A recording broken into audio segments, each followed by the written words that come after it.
요한계시록 11장 1절에서 14절 말씀입니다.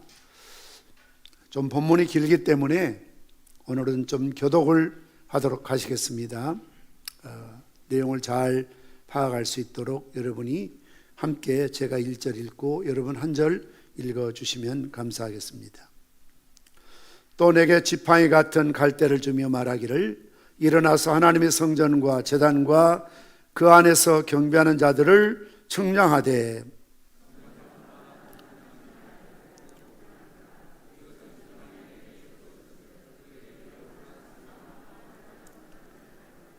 내가 나의 두 증인에게 권세를 주리니 그들이 굵은 베옷을 입고 1260일을 예언하리라.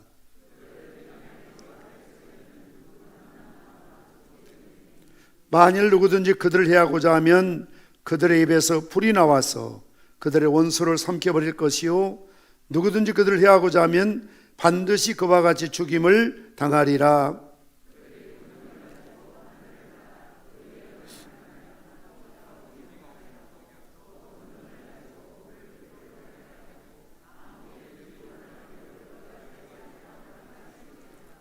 그들이 그 증언을 마칠 때에 무적행으로부터 올라오는 짐승이 그들과 더불어 전쟁을 일으켜 그들을 이기고 그들을 죽일 터인즉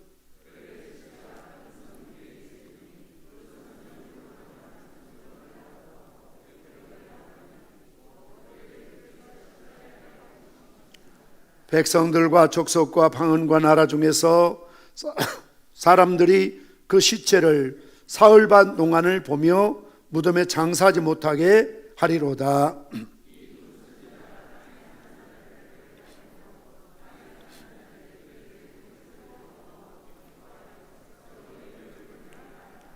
삼일 반 후에 하나님께로부터 생기가 그들 속에 들어가매 그들이 발로 일어서니 구경하는 자들이 크게 두려워하더라.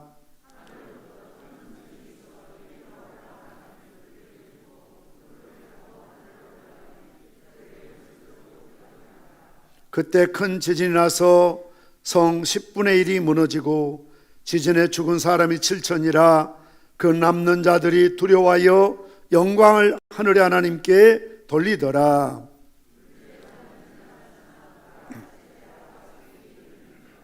아멘.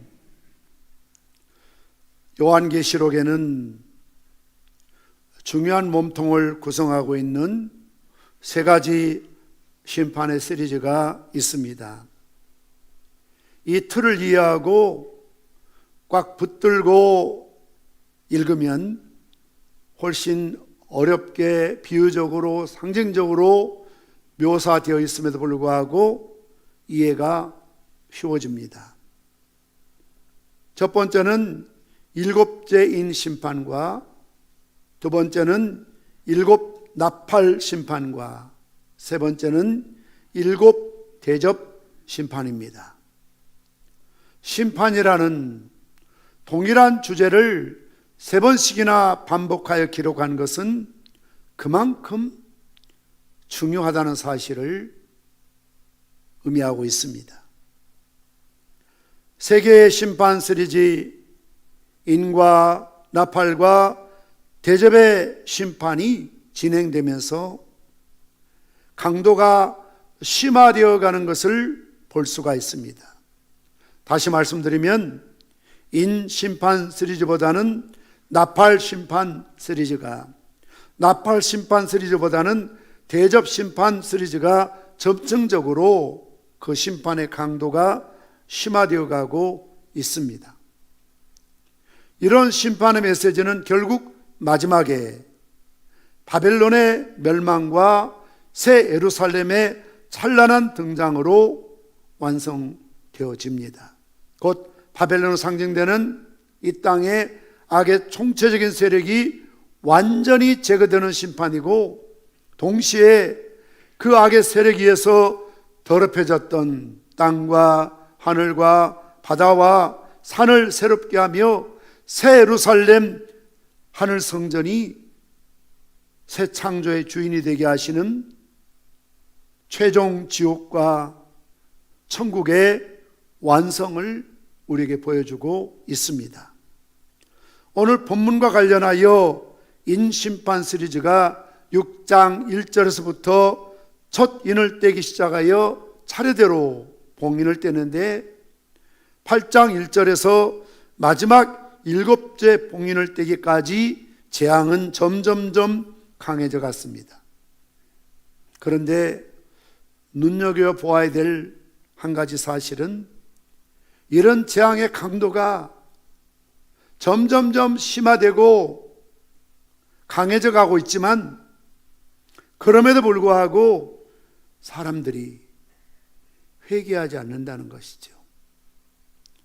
이사야서에 말씀하신 것처럼 머리부터 발끝까지 맞은 흔적밖에 없지만, 성한 곳이 없지만 이 백성들이 하나님께로 돌아오지 않고 죄를 회개하지 않으므로 더욱더욱 패역해지고, 따라서 심판은 더 강도 높게 주어지고 있는 것을 볼 수가 있습니다.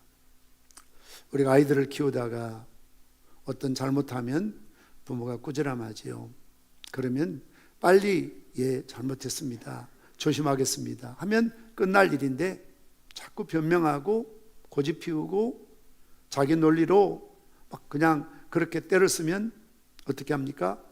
더 심하게 뭐라 하고 나중에 안 되면 회초리를 들어서 매를 때리는 것처럼 하나님께서 이렇게 인의 심판, 나팔의 심판, 대접의 심판을 하고 계신 것은 그들에게 회개할 기회를 이렇게 주고 있다는 거죠.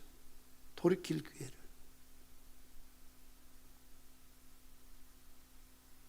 정말 어떤 분들은 이사야 고백처럼 머리부터 발끝까지 상한 흔적밖에 없는 분들도 있습니다. 그럼에도 불구하고 주님께로 돌아오지 않거나, 그럼에도 불구하고 돌이켜 회개하지 않는 완악한 심령들이 있다는 것이죠. 오늘 요한계시록 심판의 시리즈에서도 그것을 우리에게 말해주고 있습니다. 계시록 9장 20절 21절 세 번역을 읽어드립니다. 이런 재앙에서 죽지 않고 살아남은 사람이 자기 손을 한 일들을 회개하지 않고 오히려 귀신들에게나 또는 보거나 듣거나 걸어다니지 못하는 금이나 은이나 굴이나 돌이나 나무로 만든 우상들에게 절하기를 그치지 않았습니다. 그들은 또한 살인과 점치는 일과 음행과 도둑질을 회개하지 않았습니다. 그래서 회개하지 않고 회개하지 않았다. 우리에게는 고난과 시련과 심판을 한 번에 끝낼 수도 있지만, 하나님께서는 인의 심판, 나팔의 심판, 대접의 심판, 그것도 한 번이 아니라 첫째 인을 떼고 마지막 7째 인을 떼고 첫째 대접, 첫째 나팔, 이렇게 반복적으로 횟수로 말하면 37에 21, 21번의 반복된 강도 높은 심판과 재앙과 죽음과 재난과 전쟁과 이런 박해가 주어지지 않습니까? 이 정도 되면 이걸 우연이라고 생각하지 말고 어쩔 수 없는 운명이나 숙명으로 받아들이지 않고, 왜 이럴까? 한마디로 어떤 분은 그래요. 하나님, 나 되는 길이 없습니다. 왜 이렇습니까? 이것도 안 되고 저것도 안 되고, 이래 봐도 안 되고 저래 봐도 안 되고, 이래서 손해보고 저래 손해보고, 이제 남는 게 없습니다. 하나님이 사랑하시기 때문에 인생의 채찍이나 재난이나 가난이나 질병을 통해서 회개할 수 있는 기회를 주는 게 심판 아닙니까? 돌이키라는 거죠. 빨리 돌아오라는 거지. 그럼에도 불구하고 그들은 회개하지 않았습니다. 그들은 바로 우리를, 이 시대를 고발하고 있는 것입니다. 그래서 아무리 재앙이 심하게 쏟아 부어진다 할지라도 그 사람들은 그것 때문에 회개하지 않았다고 말하고 있습니다. 그런데 오늘 우리가 읽은 요한계시록 11장 13절 말씀 보면 정반대 상황이 나타나고 있습니다. 바로 그때 큰 지진이 일어나서 그 도시의 10분의 1이 무너졌는데 그 지진으로 사람이 7,000명이나 죽었습니다. 그리고 살아남은 사람은 두려움에 쌓여서 하늘에 계신 하나님께 영광을 돌렸습니다. 살아남은 사람들이 두려움에 쌓였다는 것은 하나님을 두려워하고 하나님을 무서워할 줄 알고 하나님을 경외한다는 것이죠. 교회 다니는 사람들이 하나님을 무시하는 사람들이 많이 있습니다. 하나님을 두려워하지 않습니다. 정말 하나님을 두려워한다면 그렇게 말해서 안 되고 그렇게 살아서는 안 되는 거죠. 그러나 오늘 본문 말씀 보니까 살아남은 사람들이 하나님께 대한 경외심을, 두려움을 갖게 됩니다. 그리고 그들이 예수를 믿게 되고 구원을 받고 하나님께 영광을 돌리고 있는 모습입니다. 자, 그렇다면 앞에서 말씀드린 것처럼 계시록 6장, 7장, 8장에서 첫째 인부터 일곱째 인까지 첫째 나팔부터 마지막 일곱 나팔까지 불 때 그들이 완악한 마음으로 회개하지 않던 영혼들이 오늘 11장 13절의 말씀처럼 그들이 하나님을 두려워하며 하나님께 영광을 돌리는 이런 회개가 어떻게 나타날 수가 있었을까?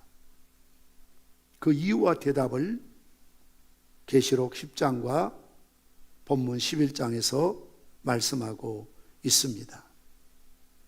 계시록 10장 말씀드린 것처럼 요한이 작은 두루마리를 먹을 때 꿀송이처럼 달더라. 그러나 그것이 배에 내려갔을 때 쓰게 되었더라.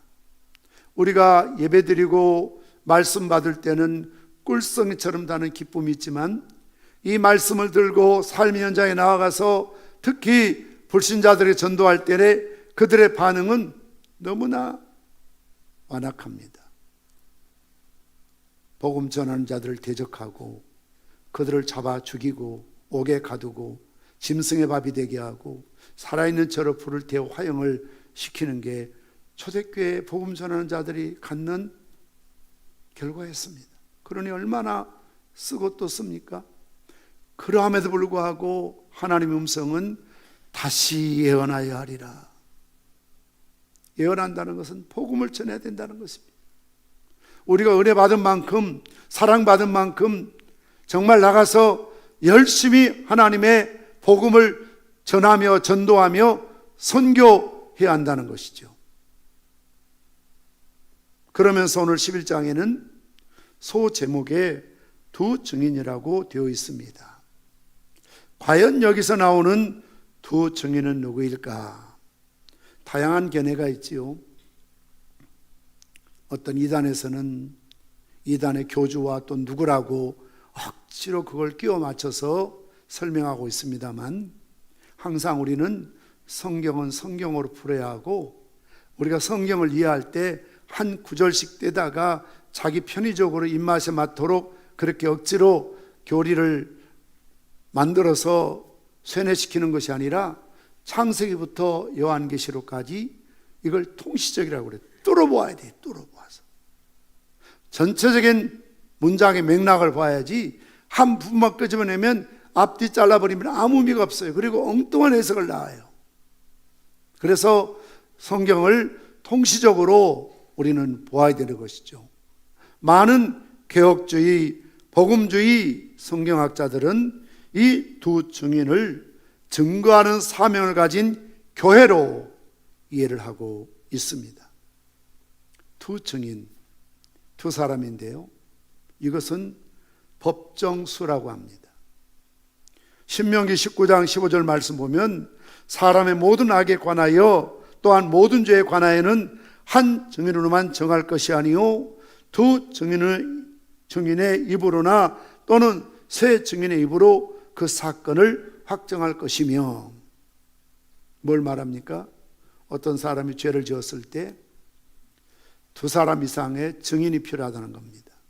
한 사람 말만 들으면 자기 생각일 수 있고, 내가 싫어하는 사람, 미워하는 사람 누명을 씌워서 억울하게 죽게 만들 수 있고 손해배고 할 수 있기 때문에 어떤 법정에서는 최소한도 2명 이상의 증인을 세워서, 또는 3명의 증인을 세워서 그 죄를 확정하라는 것이죠. 오늘날에도 이 실정법은 마찬가지 원리입니다. 심정적으로는 저 사람이 사고를 치고 심정적으로는 저 사람이 살인했지만, 항상 소위 경찰에서나 검사들이 해야 될 일은 증거를 수집하는 것입니다. 증거. 현장범이면 바로 구속시킬 수 있지만, 그렇지 않고 심정적으로 그 사람 평소에 누가 관계 좋지 않았는데 그 사람이 죽이지 않았을까? 그래서 그를 살인죄로 가둘 수는 없지요. 그래서 요즘은 CCTV를 많이 활용하고 핸드폰을 포렌식 해가지고 증거들을 삼고 있지 않습니까? 많은 사람들이 나는 근처에 가지 않았다 하지만 자기도 모르는 그 어떤 골목에 CCTV에서 자기 차가 찍히고 아파트 입구로 걸어 들어가는 게 찍히잖아요. 딱 갖다 대면 꼼짝할 수 없어요. 이게 증거예요. 그래서 하나님께서도 억울하게, 특히 돈 없고 가난한 과부와 고아들이 억울하게 피해를 보지 않게 하기 위해서 항상 증인으로 세우라고 그랬습니다. 두 사람의 증인을 세워서 두 사람 말을 들어보고 죄를 확정하라. 그것도 안 되면 세 사람의 말을 들어보고 죄를 확정하라고 말씀하고 있지요. 여리고 성으로 정탐꾼을 보낼 때도 두 정탐꾼을 보냅니다. 예수님은 제자들을 3명씩 팀을 짜서 전도하고 사역을 하게 하셨지요. 예수님은 70인 전도들 보낼 때는 2씩 짝지어서 파송하셨습니다. 심판을 알려줄 소돔성의 천사도 2 천사였습니다. 예수님께서 승천하실 때에도 나타난 천사의 수가 2 천사였습니다. 그래서 증인은 혼자가 되어서는 안 되는 수이기 때문에 2 증인이라고 말했던 것입니다. 따라서 본문에 등장하는 2 증인이라는 표상은 교회의 전도적 소명을 말하고 있습니다. 오늘 11장 4절 말씀 보면 2 증인은 올리브 감람나무 2 그루요 촛대 2개라고 말씀하고 있습니다. 올리브 2 그루의 배경이 되는 스가랴 4장 말씀 보시면 올리브의 2 그루가 나오는데 제사장 여호수아와 유다 총독인 스룹바벨이며, 그들은 성전 송금 등잔대에 기름을 공급해주는 사역을 담당하는 사역자들이라고 설명하고 있습니다. 2 촛대는 요한계시록 1장 20절 에베소 교회를 향하여 촛대를 옮기겠다고 경고하신 것은 바로 교회를 상징하고 있습니다. 그러므로 올리브나무 2 그루는 하나님의 성령의 권능을 받은 존재로서의 증인을 뜻하고, 2 촛대는 하나님의 새로운 교회 공동체를 말합니다. 요약해서 2 증인을 다시 말씀드리자면, 성령의 권능을 받아 증인의 사명을 감당하는 전 시대에 걸친 주님의 공동체라고 할 수가 있습니다. 전 시대라는 것은 예수님의 초림부터 재림까지를 말씀하고 있습니다. 이 부분에 대해서는 뒤에서 다시 한번 설명을 드리도록 하겠습니다. 오늘 계시록 1장 1절에서 2절 말씀 보면 사도 요한은 천사로부터 지팡이와 같은 측량자를 받아 하나님의 성전과 제단을 측량하고 성전에서 예배하는 사람 수를 세도록 명령을 받게 되지요. 이것은 하나님이 성전과 성전 안에 있는 성도를 보호하시고 지키시겠다는 의미입니다. 들녘에서 양이나 소떼를 키우는 목동들은 수시로 양의 수를 헤아려 보고, 특별히 집으로 돌아올 때는 마지막 소나 양떼가 정확한 숫자인지를 확인하지요. 그 이유는 자기 소유이기 때문에, 잃어서는 안 되기 때문에 그렇습니다. 잃은 99마리의 양이 있는데 잃어버린 한 마리가 있지 않습니까? 내버려 두는 것이 아닙니다. 그 목동은 한 마리를 찾을 때까지 산을 넘고 물을 건너 찾기까지 노력하지요. 드라크마를 잃어버렸을 때 내 소유이기 때문에 찾을 때까지 집을 쓸고 찾습니다. 탕자가 집을 나갔지만 내 자식이기 때문에 돌아올 때까지 아버지는 기다리고 또 기다리는 것이죠. 이처럼 성전과 제단을 측량하고 그 성전 안에 있는 사람의 수를 헤아려고 하는 것은 하나님의 소유라는 것이고, 하나님의 소유인 까닭에 하나님께서 그의 몸된 교회를 지키시고 성도를 보호하시겠다는 의미를 말씀하고 있습니다. 그러면서 또한 성전 바깥들은 측량하지 말고 내버려 두라면서 그것을 이방인들에게 내주어서 42달 동안 짓밟힐 것이라고 말씀하고 있습니다. 여기서 42달은 날로 계산하면 1260일이고 해로 계산하면 한때, 두때, 반때, 그래서 3년 반을 의미하고 있습니다. 이 42달이나 1260일이나 한때, 두때, 반때, 이 3년 반이나 똑같은 수의 개념인데 이것을 어떻게 해석하느냐에 따라서 요한계시록을 전혀 다르게 해석할 수가 있습니다. 옛날 극단적인 세대주의자들은 이 3년 반, 소위 42달 1260일을 뭐라고 해석했는가 하면 주 70년에 로마에서 예루살렘이 멸망하기 전에 3년 반 동안 로마 군인들이 포위했기 때문에 그때라고 해석하는 사람이 있습니다. 또 일부에서는 이것은 예수님이 재림하시기 전 7년 전에 대환란의 시대가 오는데 3년 반은 평화의 시대요, 3년 반은 환란의 때를 말하면서 예수님 재림 전에 일어날 환란의 때라고 해석하는 학자들도 있습니다. 그러나 복음주의 또는 개혁주의, 오늘날 많은 신학자들은 이것은 하나의 상징적인 의미의 숫자로서 예수님의 초림부터 예수님의 재림까지, 이걸 다른 말로 하면 교회 시대라고 말합니다. 계시록에는 교회 시대, 예수님의 초림부터 예수님의 재림 때까지를 전투적인 교회라고 말하고 있습니다. 영적 전쟁이 쉼없이 일어나고 있는 것이죠. 동시에 이 시대를 가리켜서 복음의 시대, 전도할 수 있는 시대라고 말씀하고 있습니다.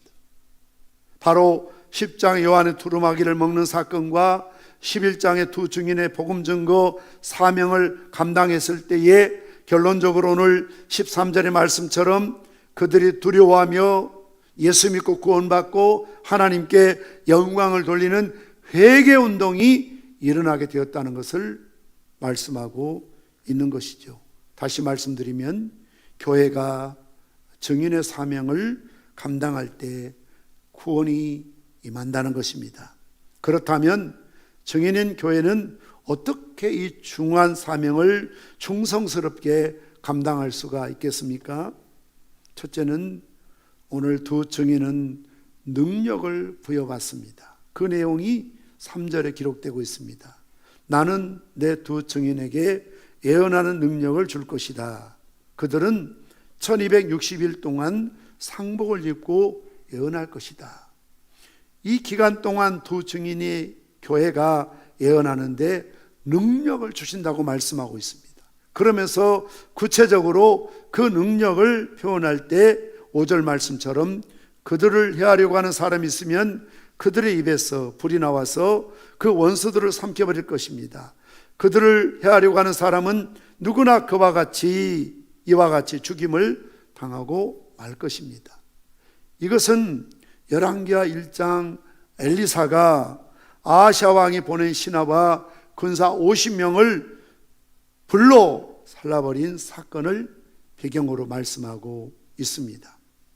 뿐만 아니라 6절 상반절의 말씀 보면 이어서 그들은 자기들이 예언 활동을 하는 동안에 하늘을 닫아 비가 내리지 못하게 할 수 있는 권세를 가지고 있습니다라고 말하고 있습니다. 이것은 엘리야 선지자가 와하방 시절에 기도할 때 3년 반 동안 비가 오지 않다가 기도했더니 다시 비가 오는 사건을 배경으로 하신 말씀입니다. 이어서 6절 하반절 말씀 보시면 또 물을 피로 변하게 하는 권세와 그들이 원하는 대로 몇 번이든지 어떤 재앙이든지 땅을 칠 수 있는 권세를 가지고 있다라고 말씀하고 있습니다. 이것은 모세가 애굽에서 10가지 재앙을 행할 때를 염두에 두고 하신 말씀이지요. 이렇게 모세와 엘리야처럼 구약에서 능력을 행사한 하나님의 사람들처럼 복음을 전하는 교회에게 능력을 부여하시겠다는 약속의 말씀입니다. 두 번째로 증인은 고난을 당한다는 사실입니다. 오늘 11장 7절에서 10절 말씀 보시면 증인들이 사명을 능력 있게 감당하다가 이 사명을 완수하고 나니까 무정에서 올라온 사단에 의해서 철저하게 패배를 당하고 맙니다. 결국 순교를 당하게 되는 것이죠. 그리고 그 시체를 넓은 거리에 내어버려 두고 안장하지도 못하게 합니다. 이런 이야기를 장황하게 보여주는 것은 두 증인의 죽음이 매우 수치스럽고 마치 예수님의 십자가의 수치와 조롱을 당한 것처럼 두 증인이 전도하다가 사명을 당하니까 죽임을 당하게 되고 사흘 반 동안 거리에 방치되는 부끄러움과 수치를 당하게 되는 것을 보여주고 있는 것입니다. 그들이 죽었더니 많은 사람들이 이 두 증인을 또 두 선지자라고 말하고 있는데요, 선지자의 기능은 하나님을 대신해서 죄를 지적하고 회개하도록 외치는 것이 선지자의 사명입니다. 제사장의 사명은 백성들의 입장에 서서 백성들의 죄를 용서해 달라고 하나님께 나아가는 그런 직분이라면, 선지자는 하나님 입장에 서서 백성들의 죄를 지적하고 회개하도록 촉구하는 것이죠. 자, 그러니 그렇게 죄를 지적당하니까 누가 좋아하겠습니까? 부담스러워하고 싫어하죠. 가끔 어떤 분들은 그런 이야기 합니다. 목사님, 세상 살기 힘들고 가정도 힘들고 코로나 때문에 너무 지치고 힘든데 왜 교회에서마저 자꾸 죄를 회개하라고 하고 헌금 이야기하고 부담스러운 이야기 하십니까? 좀 우리를 위로해 주십시오. 격려해 주십시오. 축복해 주십시오. 물론 위로해야 되고 격려해야 되고 축복해야 되지만 진정한 부흥은 회개 운동으로부터 시작된 것이 기독교 역사입니다.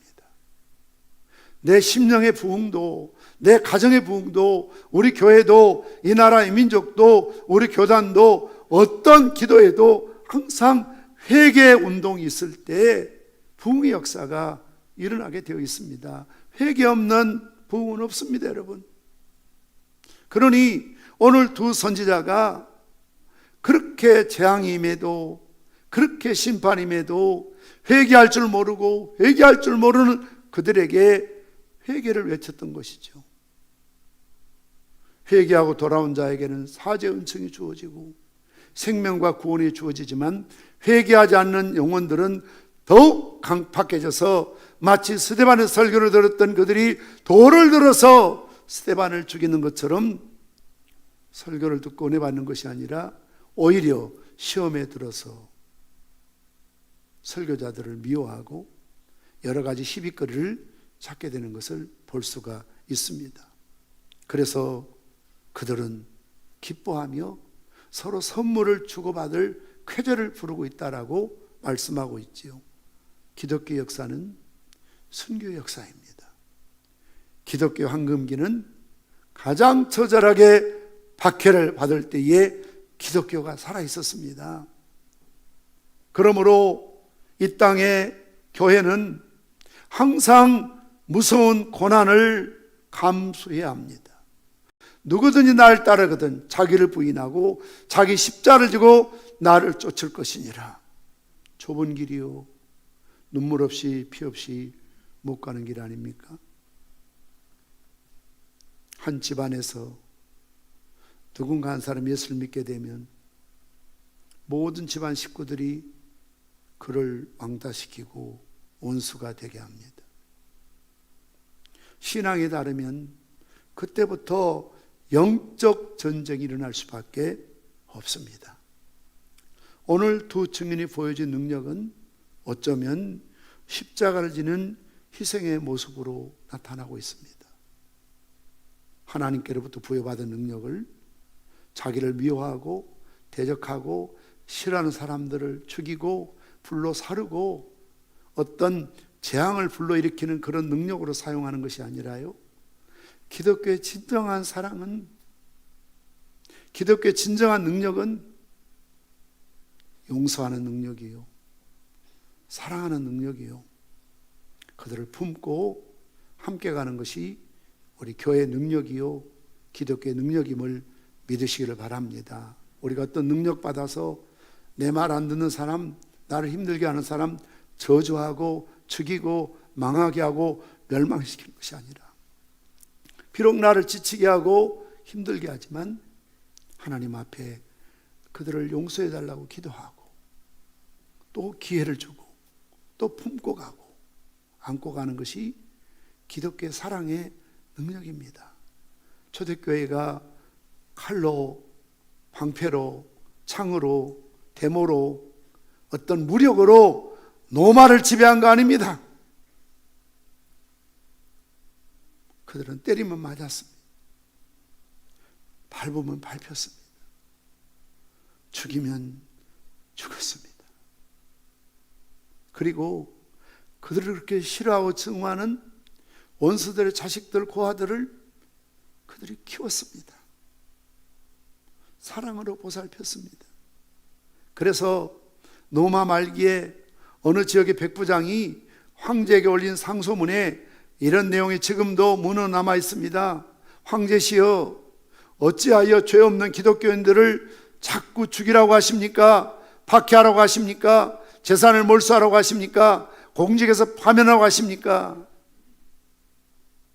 그들은, 기독교인들은 우리 동료들이 전쟁에 가서 죽어서 자식들이 고아가 되고 아내가 미망인이 되어 과부가 되어 이렇게 살 때 국가에서 그들을 도와주지 못하고 있지만, 우리들도 그들을 보살필 여력이 없지만 우리가 찾아서 죽이려고 하는 기독교인들이 그들을 데려다가 자식처럼 키우고 있습니다. 굶어 죽는 그들의 아내에게 먹을 것을 주고 있습니다. 우리는 그렇게 처절하게 무력으로 그들을 짓밟고 있지만 그들은 무력으로가 아니라, 데모로가 아니라, 시위나 테러가 아니라 사랑으로, 우리를 용서로 품고 있습니다. 그런데 왜 죄 없는 그들 죽이라고 하십니까? 심지어는 이런 글도 로마 말기에 나타나 있습니다. 황제시여, 우리 기독교인들이 마음만 먹으면 당신을 권좌에서 지금이라도 끌어내릴 수 있지만 이제 황제 주변에까지, 고위장성까지 다 예수 믿는 사람들이에요. 마음만 먹으면 군대 이끌고 와서 쿠데타 일으켜서 당신을 그 자리에 끌어내릴 수 있지만 우리는 원수까지라 사랑하라 하신 주님의 명령 때문에 당신을 사랑합니다. 스스로 돌이켜 회개하시고 예수님 영접하시길 바랍니다. 그래서 주후 313년 니케아 공회나 또 기독교가 공인될 때 무장한 군인들을 이끌고 로마 황제를 권좌에서 끌어내려 그를 죽이고, 그런 일 없습니다, 여러분. 능력이라는 것이 무력의 힘이 아닙니다. 손의 힘이 아닙니다. 말의 힘이 아닙니다. 폭언이나 폭력이 아닙니다. 구태타도 아니었습니다. 사랑으로 그들을 품고 사랑으로 용서하게 되는 것이죠. 마치 예수님께서 이 고난 중간에 당하셨던 것처럼 주님이 힘이 없어서 천군 천사를 동원하지 못해서 그들보다 약하셔서 당하신 게 아니지 않습니까? 스스로 목숨을 그들에게 내려놓으시지 않습니까? 이 깊은 능력의 의미를, 십자가의 의미를 우리는 가슴에 새겨야 됩니다. 그렇기 때문에 십자가에서 수치스러운 죽음을 당하신 그리스도를 본받아 살아가는 것이 교회요, 성도들인 것이죠. 때로는 참 어떤 때는 화가 나기도 합니다. 어떤 때는 막 분이 솟구치기도 하죠. 그럼에도 불구하고 우리 주님이 어떻게 하셨는가, 우리 주님이시라면 이럴 때 어떻게 기도하셨을까, 어떻게 행동하셨을까, 어떻게 말씀하셨을까. 세상 말로 정말 믿음으로 성숙한 사람은 간도 없고 쓸개도 없고 배앓이도 없어요. 그러나 그것이 능력입니다. 그렇게 순교당했던 그들을 하나님이 그냥 모른 채 버려두시는 겁니까? 아니라고 말씀하고 있지 않습니까? 오늘 11절 14절 말씀 보시면 희한한 기적이 일어납니다. 마치 예수님께서 죽으셨다가 사흘 만에 부활하신 것처럼 죽었던 두 증인이 사흘 반이 지난 하나님의 생명의 기운이 그들 속에 들어가므로 그들이 다시 일어서게 된다는 것입니다. 그래서 구름을 타고 이리 오라 해서 하늘 보좌로 승천하게 된다고 말씀하고 있지 않습니까? 교회 핍박 환난은 최종 운명이 아니라 반드시 부활과 영광의 자리로 가는 정류장에 불과합니다. 우리가 서울을 가다 보면 울산도 시고 동대구도 시고 때로는 대전도 시고 오송도 시고 정류장을 거쳐서 가는 것처럼 우리가 천국 가는 그 과정 속에서 우리가 머무는 정류장은 환난입니다. 핍박입니다. 멸시와 천대를 받는 정류장입니다. 그러나 거기에 머물러 있는 것이 아닙니다. 또 출발해서 마지막 종착 지점인 서울역에 도착했을 때는 바울이 말했던 것처럼 현재는 환난과 고난을 당하나 장차 우리에게 줄 영광과는 좋게 비교할 수 없는 하나님 나라에 누리는 놀라운 영광을, 승리를 우리에게 말씀하고 있습니다. 그래서 그때에 큰 지진이 일어나자 도시의 10분의 1이 무너지고 7천 명의 사람, 상징적으로 많다는 것입니다, 죽게 됩니다. 바로 그때 살아남은 사람들이 두려움에 쌓이게 됩니다. 그래서 회개는 사랑으로도 오지만 때로는 주님께서 공포심을 주어서 회개하도록 하죠. 무서운 생각이 듭니다. 두려운 마음이 듭니다. 그래서 부들부들 떨기도 합니다.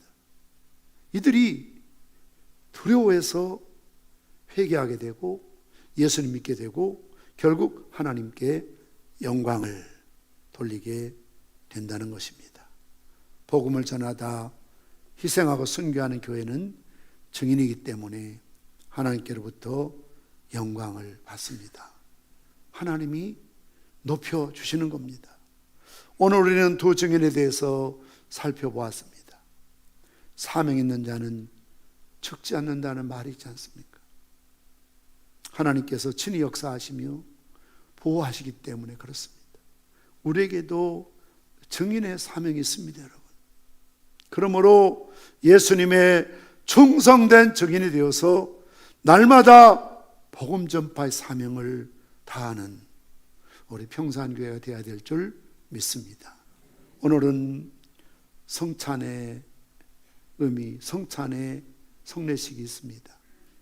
고린도전서 11장 20절 말씀 우리 함께 읽겠습니다. 너희가 이 떡을 먹으며 이 잔을 마실 때마다 주의 죽으심을 그가 오실 때까지 전하는 것입니다. 성찬의 미션이 뭡니까? 성찬의 메시지는 뭡니까? 우리가 이 떡을 먹고 이 잔을 마시고 주님의 죽으심으로 나 혼자 만족하고 끝나버리는 것이 아니라 그가 오실 때까지, 재림하실 때까지 주님의 죽으심과 부활을, 다시 말씀드리면 예수님을 전하고 복음을 전하는 것이 주님의 몸과 주님의 피에 참여하는, 성찬에 참여하는 모든 성도들의 미션, 사명이라는 것입니다. 오늘 성찬에 참여하신 우리 모두에게도 주님이 주신 말씀처럼 너희가 이 떡을 먹으며 이 잔을 마실 때마다 주의 죽으심을 그가 오실 때까지 전하는 두 증인의 평산이요 성도 여러분 되시기를 주님의 이름으로 축복합니다. 이어서 성찬식을 거행하도록 하겠습니다. 찬송가 149장 1절 2절 찬송하시면서 우리 배병 배단위원, 우리 장로님들 등단해 주시기를 바랍니다.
이 예식은 우리 주 예수 그리스도께서 친히 세우사 그리스도를 기념하여 그의 재림하시기까지 그의 죽으심을 기억하게 하는 예식이니 자기 백성에게 힘을 주사 죄를 대적케 하며 모든 고난에서 저희를 견고케 하심과 저희를 위로하고 분발하여 사명을 감당케 하며 사랑과 열심으로 우리를 감화하며 믿음과 거룩한 은혜를 일으키게 하며 심령의 평안과 영생을 소망을 확정하는 데 무한한 유익이 되는 것입니다. 그리고 이 예식에는 무흠 세례교인만 떡과 잔을 받을 것이요 세례교인이라도 양심의 가책을 느끼는 이는 받지 못할 것입니다. 경건히 동참하여 은혜 받도록 할 것입니다. 오늘 성찬에 참여하실 분, 세례받고 입교하신 분들은 그 자리에서 조용히 일어서 주시기를 바랍니다. 성찬에 참여하실 분들은 자리에 일어서 주십시오. 세례받고 입교하신 분이라야 됩니다. 세례를 아직 받지 못하신 분, 입교 못하신 분들은 성찬에 참여할 수가 없습니다. 우리 배병 배잔 위원께서는 분병 분잔하시겠습니다. 여러분들이 성찬기를 받으시고 기도하시며 기다려 주시기를 바랍니다.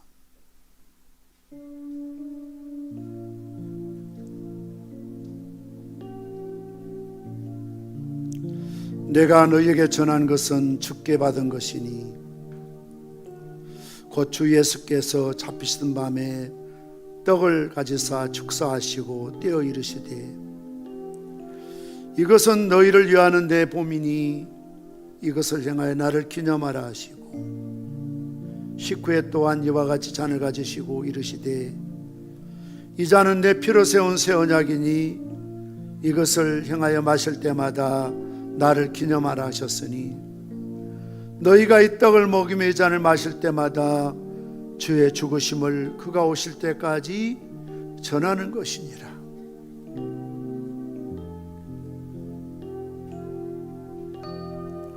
진실로 진실로 너에게 이르노니 믿는 자는 영생을 가졌나니 내가 곧 생명의 떡이니라. 너희 조상들은 광야에서 만나를 먹었어도 죽었거니와 이는 하늘에서 내려오는 떡이니 사람으로 하여금 먹고 죽지 아니하게 하려는 것이니라. 나는 하늘에서 내려온 살아있는 떡이니 사람이 이 떡을 먹으면 영생하리라. 내가 줄 떡은 곧 세상의 생명을 위한 내 살이니라 하시니라.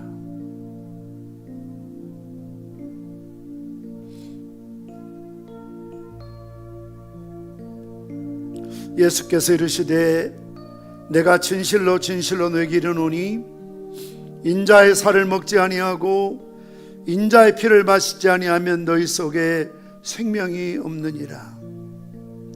내 살을 먹고 내 피를 마시는 자는 영생을 가졌고 마지막 날에 내가 그를 다시 살리리니 내 살은 참된 양식이요 내 피는 참된 음료로다.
성찬을 받으실 분 가운데 혹시 받지 못하신 분이 계시면 손을 들어 펴해 주시길 바랍니다. 이어서 여러분의 성찬기 안에 있는 떡만 먼저 손으로 이렇게 집으시고 제가 기도한 후에 분병 기도한 후에 떡만 드시도록 하시겠습니다. 기도하시겠습니다. 예수께서 잡히시던 밤에 떡을 가지사 축복하시고 떼어 제자들이 주시면서 받아 먹으라. 이것은 내 몸이라고 말씀하셨던 주님, 오늘도 영적으로 이 자리에 임재해 주시어서 한 가지로 축복하여 주시옵소서. 내 살을 먹고 내 피를 마시는 자는 내 안에 거하고 나도 그 안에 거하나니 살아계신 아버지께서 나를 보내심에 내가 아버지로 말미암아 사는 것 같이 나를 먹는 그 사람도 나로 말미암아 살리라. 나를 먹는 그 사람도 나로 말미암아 살리라 하셨은즉 이 신령한 의식에 동참하는 자들마다 영생의 복을 누리게 하옵소서. 예수님의 이름으로 기도합니다. 아멘. 떡만 드시겠습니다.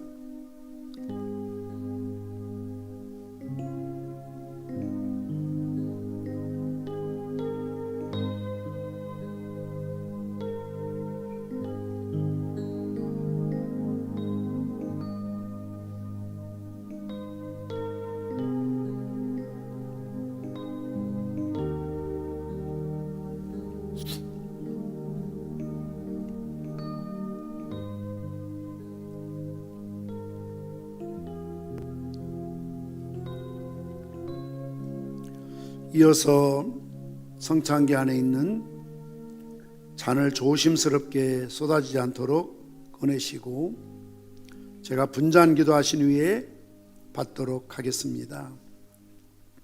예수님이 식후에 또한 잔을 가지사 사례하시고 저희에게 주시면서 말씀하시기를 너희가 다 이것을 마시라. 이것은 죄 사함을 얻게 하려고 많은 사람을 위하여 흘리는 바 나의 피 곧 언약의 피라고 하셨습니다.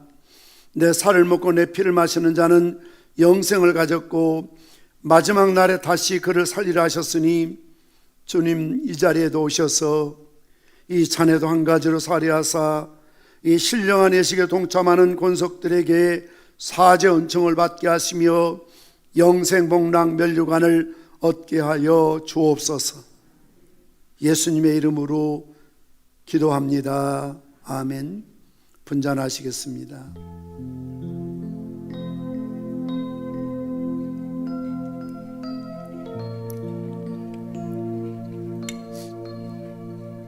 자리에 앉으시겠습니다.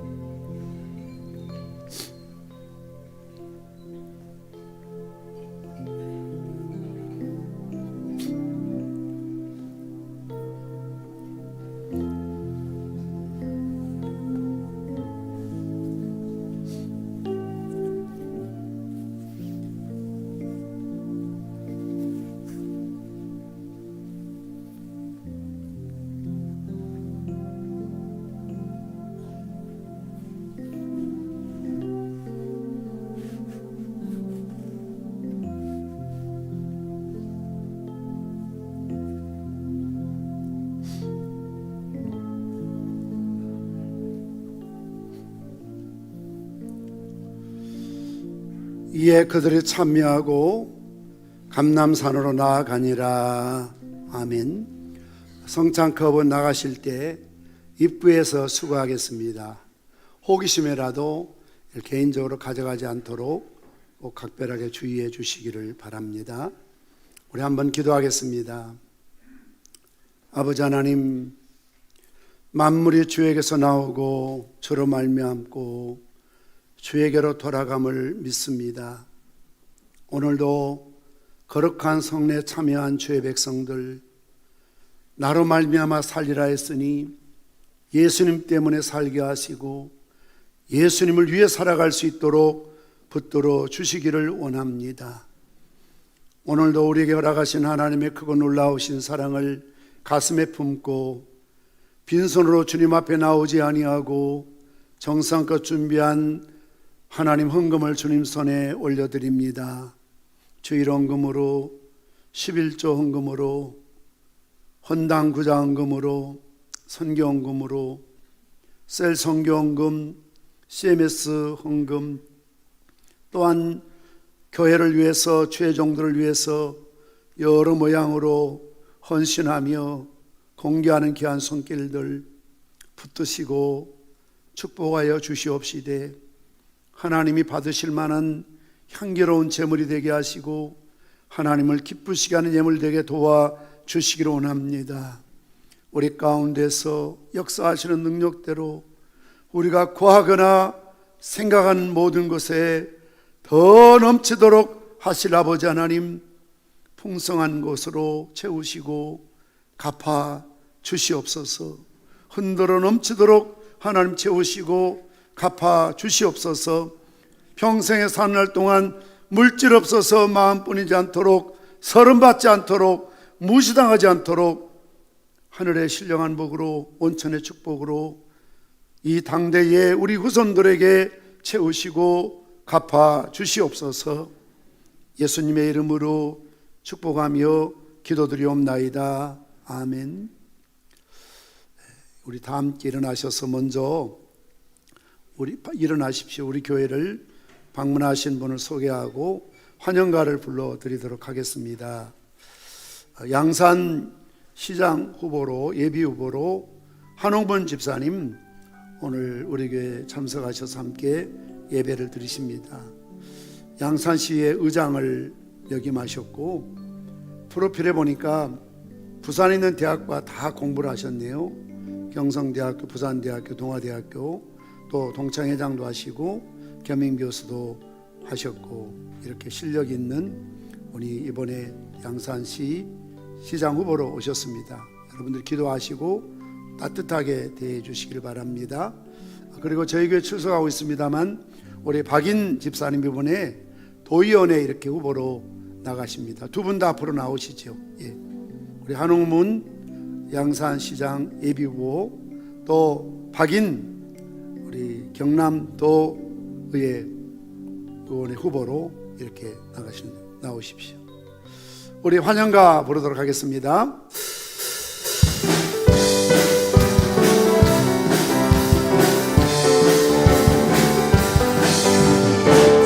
축복합니다. 주님의 이름으로 환영합니다. 주님의 사랑으로 사랑해요.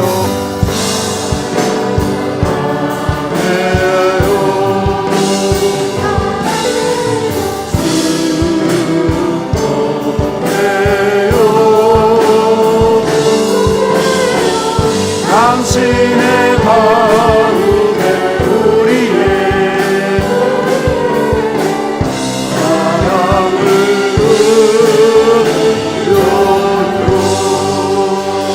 박수로 환영하겠습니다. 감사합니다. 네, 우리 한홍문 후보는 양산중앙교회에 출석을 하고 계십니다. 우리 박인 집사님은 평상에 출석하는데 가끔 왔다 갔다 해서 조금 문제인데 앞으로 열심히 잘 나오시기를 바랍니다. 우리 다 함께 폐회성부로 축도함으로 예배를 마치겠습니다.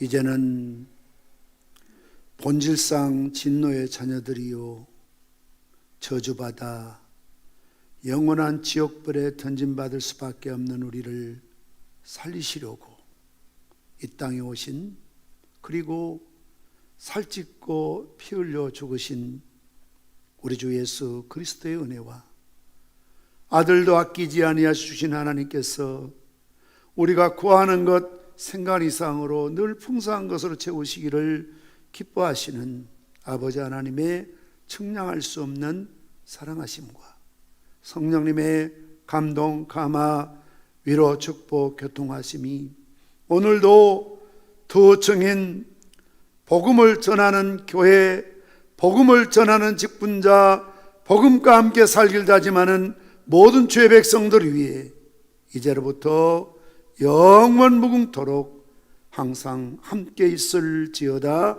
아멘.